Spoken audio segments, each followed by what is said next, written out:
MG NREGA की payment delay हो रही है। एमजी नरेगा के तहत जो काम किए गए थे वो काम सेटिस्फैक्ट्री नहीं है।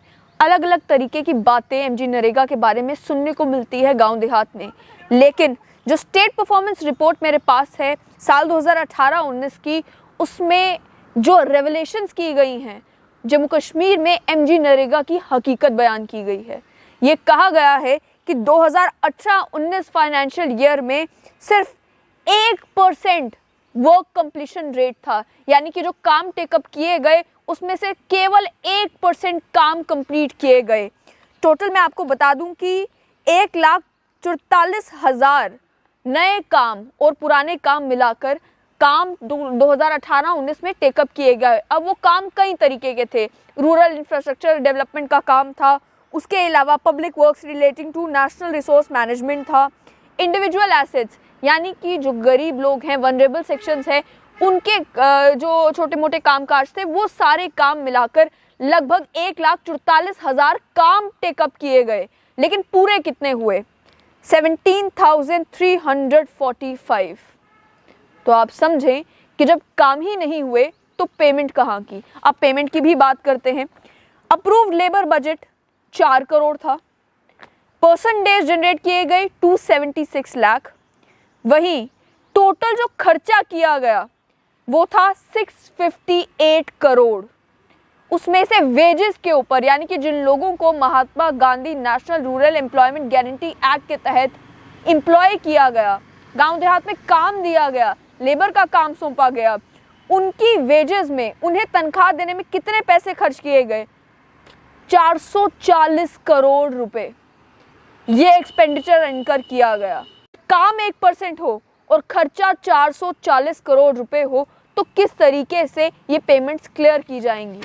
वहीं मैं आपको ये भी बता दूं कि जब कभी भी पेमेंट करनी होती है एमजी नरेगा के तहत तो उसमें आपको एफटीओ यानी कि फंड ट्रांसफर ऑफिसर के सिग्नेचर 8 दिनों के अंदर अंदर जनरेट करने होते हैं। जम्मू एंड कश्मीर में ये स्टेज 1 जो होता है एफटीओ सिग्नेचर जनरेट करने का 8 दिनों के अंदर अंदर सिर्फ 2.76% केसेस में हुआ। बाकी 98% केसेस में लगभग 8 दिनों के अंदर अंदर सिग्नेचर जनरेट नहीं हुए। तो जब प्रॉपर प्रोसेस फॉलो ही नहीं किया गया, काम 1% कंप्लीट किया गया और खर्चा 440 करोड़ बताया गया, तो किस तरीके से एमजी नरेगा प्रॉपरली इम्प्लीमेंट हो पाएगा?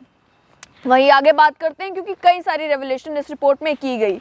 ये भी कहा गया कि मटेरियल एक्सपेंडिचर में डिक्लाइन देखने को मिला।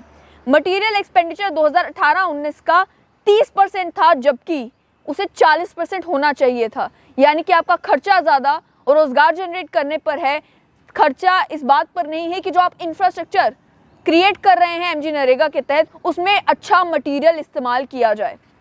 उसके अलावा ये भी बताया गया कि कौन कौन सी ऐसी डिस्ट्रिक्ट्स है जहाँ पर अच्छा काम एमजी नरेगा के तहत किया गया।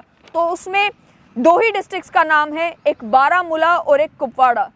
ये कहा गया कि ये 2 एस्पिरेशनल डिस्ट्रिक्ट्स हैं जिनका काम नेशनल एवरेज से भी ज़्यादा है और स्टेट एवरेज से भी ज़्यादा है। उसके अलावा स्टेट ने डिले कंपनसेशन रूल्स नोटिफाई ही नहीं किए हैं। आप जानते हैं एमजी नरेगा में एक्ट में ये कहा गया है कि अगर आपको पेमेंट एक टाइम तक नहीं मिलती तो आपको कंपनसेशन दी जाएगी डिले होने की वजह से भी। तो वो कंपनसेशन रूल्स जो है वो जम्मू कश्मीर में बनाए ही नहीं गए। जब रूल्स ही नहीं बनाए गए तो कंपनसेशन मिलेगी कैसे? उसके अलावा डिले पेमेंट्स में कितनी हुई है? ये कहा गया कि 28 फरवरी 2019 तक 6,598 केसेस थे जिनमें पेमेंट ड्यू थी और लगभग 93 लाख पेंडिंग अप्रूवल थे डिले कॉम्पनसेशन के। उसके अलावा मामला आता है जियो टैगिंग का, क्योंकि केंद्र सरकार ने कह दिया था कि एमजी नरेगा हो या और कोई स्कीम हो, अगर आप स्कीम के तहत कोई भी काम करवा रहे हैं तो उसकी जियो टैगिंग मस्ट है।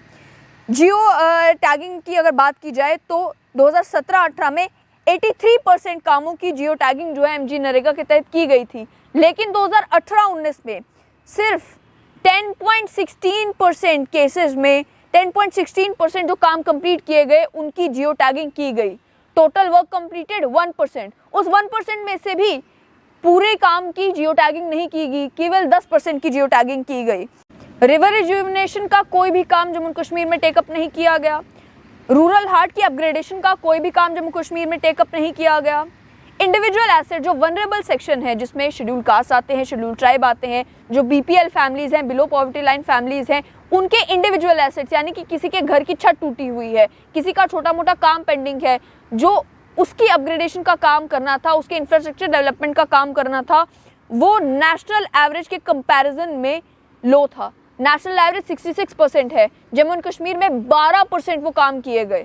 उसके अलावा ये कहा गया कि नेशनल रूरल मिशन के तहत और एग्रीकल्चरल एलाइड वर्क्स, जो कि मैंडेटरी है कि आपको उसके तहत लगभग 70% काम जो है एमजी नरेगा में करने हैं। हमारे यहाँ पे 44% काम एनआरएम के एमजी नरेगा के तहत हुए और 35% काम एग्रीकल्चरल एलाइड वर्क्स के जो है वो एमजी नरेगा के तहत हुए। फोकस किसके ऊपर किया गया जम्मू कश्मीर में एमजी नरेगा का? एमजी नरेगा का फोकस रहा रूरल इंफ्रास्ट्रक्चर डेवलपमेंट के ऊपर।